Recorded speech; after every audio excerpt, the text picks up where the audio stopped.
Hello, this is my review of the Beasts of the Mesozoic 1/18th scale Albertosaurus sarcophagus. Now, this figure is right now one of my favorites that Creative Beast Studio has done. Not my absolute favorite, that goes to the Utah Raptor, but it is top 5. I love this thing. It is a really nice figure. It's got some incredible detail. Like every scale, every wrinkle of the skin is painted and sculpted.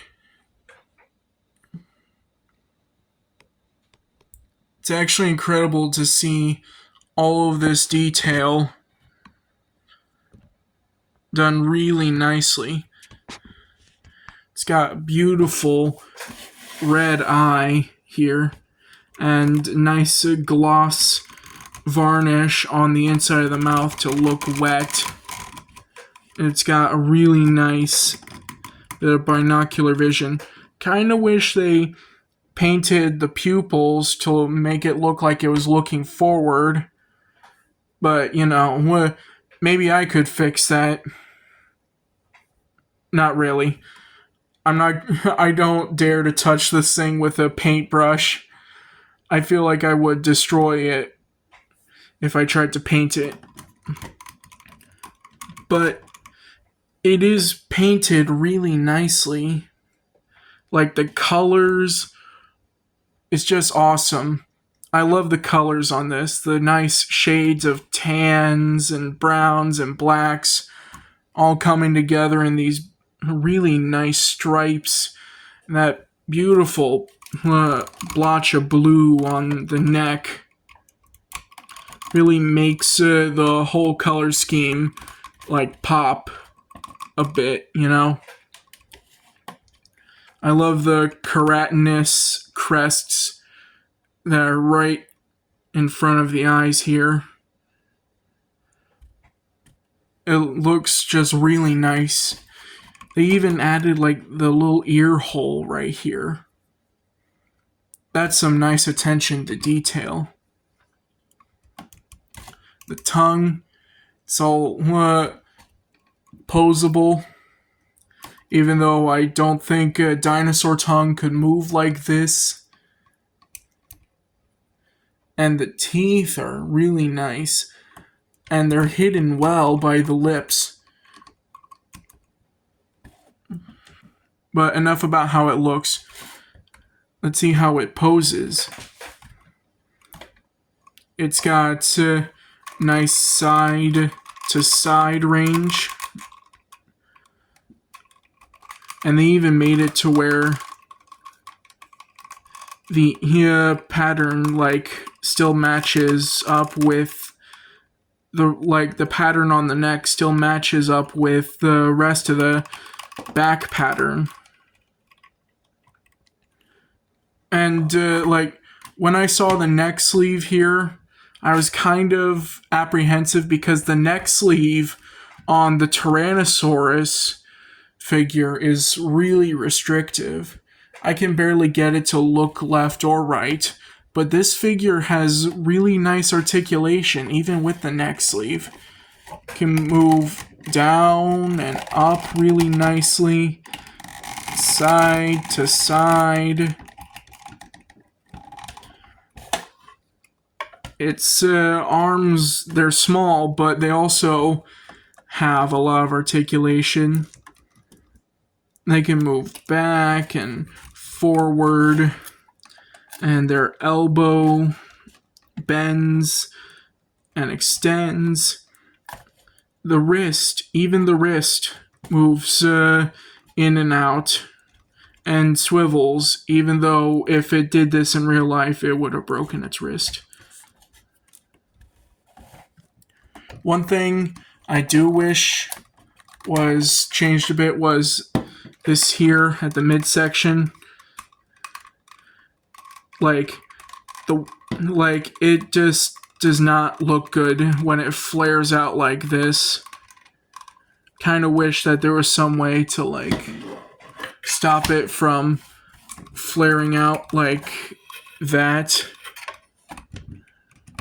But hey, the range of movement is still nice. It's still really good. The legs, he move forward and back pretty nicely. And the knee bends, but depending on which leg you have inserted, it's like that's all you get for the leg. But if you have the articulated leg like this, there's also an ankle joint here that moves forward and back and swivels, and a ball joint on the foot itself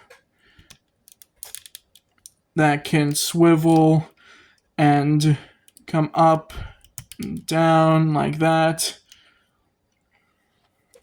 And there's even interchangeable feet in case you want to get different poses with it, like walking. There's these feet. You get two of these that make it look like it's about to take a step. Then you get these feet. There are also two of these. Makes it look like it's taking a step. And it's got its foot in the air. You get two sets of those feet, as well as two stand legs that don't have the articulation in the ankle, and the two articulated legs.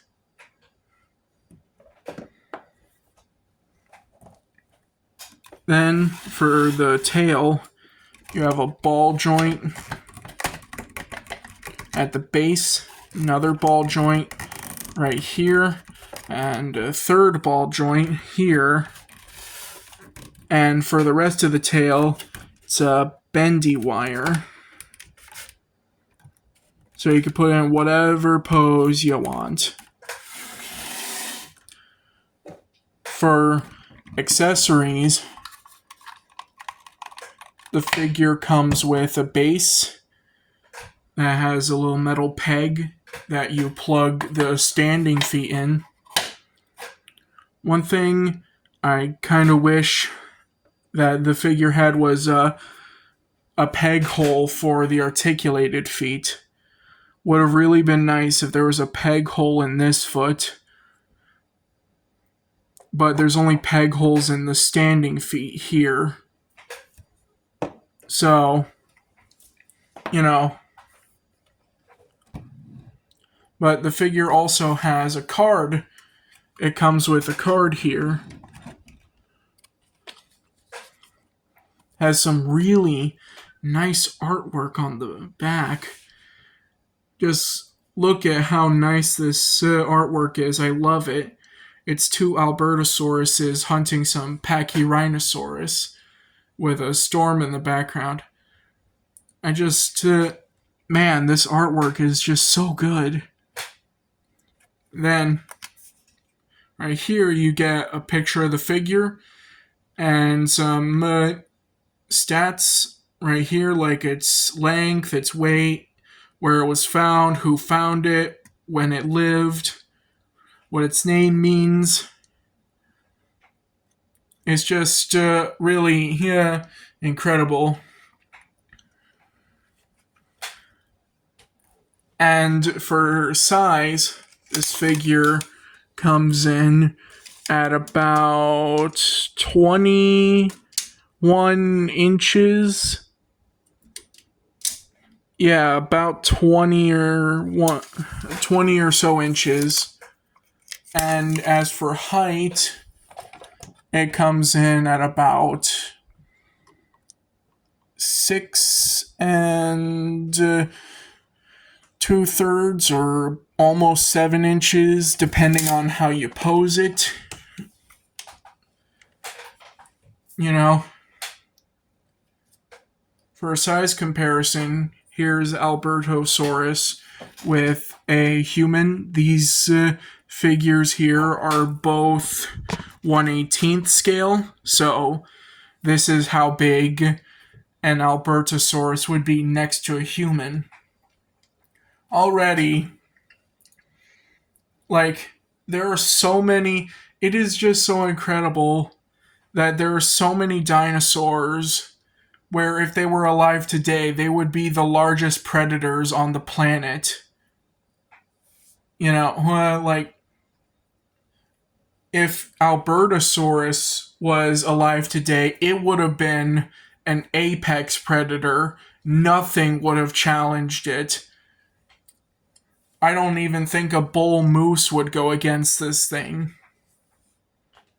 And bull moose are really tough. Those things can fight bears. So, yeah, it's just really incredible how big this animal would have been. Like, its entire head is almost the entire length of a person's body. Look at that.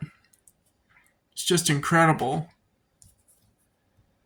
Here is the 1/18 scale Styracosaurus. That's how big Styracosaurus would have been next to Albertosaurus. It's a this is another dinosaur from Alberta, Canada. So maybe these things would have met. But I know a dinosaur that really did meet Albertosaurus, Pachyrhinosaurus. Man, that's a pretty cool size difference there. This thing is barely bigger than the Pachyrhinosaurus. I don't know why those Pachyrhinosaurs were running from those Albertosauruses in the card art. Like, this thing would definitely mess up an Albertosaurus. I know it.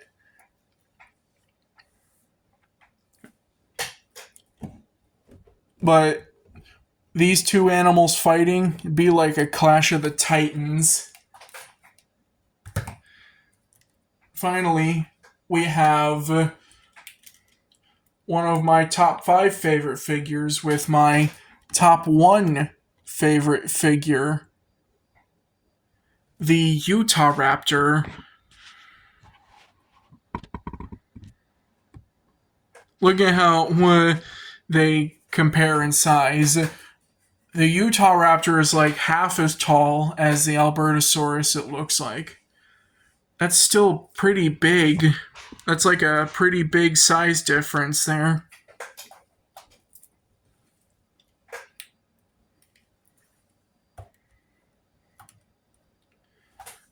So, yeah.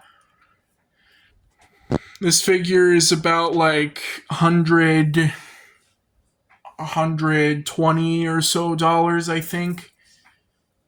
120, 130. But I think it is worth pretty much every penny. There are a few nitpicks I have, but that's all they are, just nitpicks. This figure, like, this figure and the Pachyrhinosaurus, the Fan's Choice one that I have, go together incredibly well. I just love these figures so much. They're great. If you can stand having your wallet take blow after blow, being gut punched by these prices, if you can stand that, then I definitely recommend this figure. This figure is an 8 out of 10 for me. Like, if I was rich, I would definitely get more than one. So, yeah. Bye.